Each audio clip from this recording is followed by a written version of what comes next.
বন্দে ভারত নামটি শুনলেই মানুষের মধ্যে উন্মাদনার শেষ থাকে না। তবে বহুল চর্চিত বন্দে ভারত সম্পূর্ণ এসি চেয়ারকার বিশিষ্ট ট্রেন ছিল। এতে কোনো স্লিপার কম্পার্টমেন্ট না থাকায় শোনা যাচ্ছিল খুব তাড়াতাড়ি বন্দে ভারত তার স্লিপার ভার্সন আনতে পারে।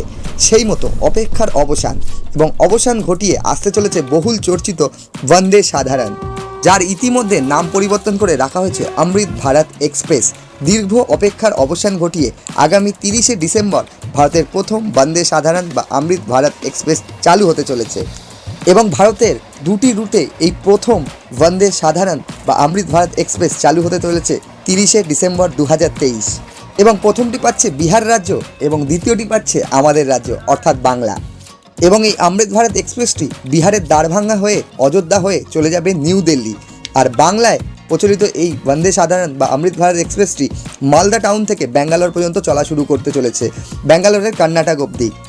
এবং এই দুটি ট্রেনকেই মাননীয় প্রধানমন্ত্রী নরেন্দ্র মোদী অযোধ্যা থেকে উদ্বোধন করতে চলেছে আগামী 30শে ডিসেম্বর 2023।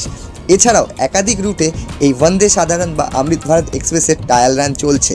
এবার কোচের কথা যদি বলি, এই বন্দে সাধারণ বা অমৃত ভারত এক্সপ্রেসে থাকছে স্লিপার ক্লাস 8টি এবং জেনারেল ক্লাস 4টি।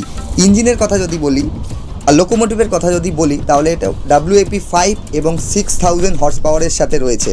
সামনে একটি ইঞ্জিন থাকতে চলেছে এবং পেছনে একটি ইঞ্জিন থাকতে চলেছে, তারই সাথে এটি কিন্তু সম্পূর্ণ পুশপুল ট্রেন হতে চলেছে।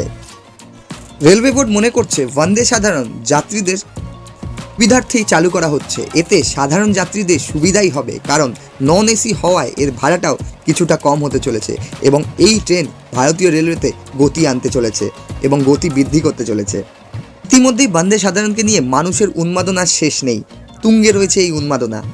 তবে কতটা সুবিধাজনক হতে চলেছে এই ট্রেন এবং সময়ের সাথে সাথে যাত্রীরা কতটা সুবিধা পেতে চলেছে এই অমৃত ভারত এক্সপ্রেস থেকে, তাই দেখার বিষয় রয়েছে এই ট্রেনের।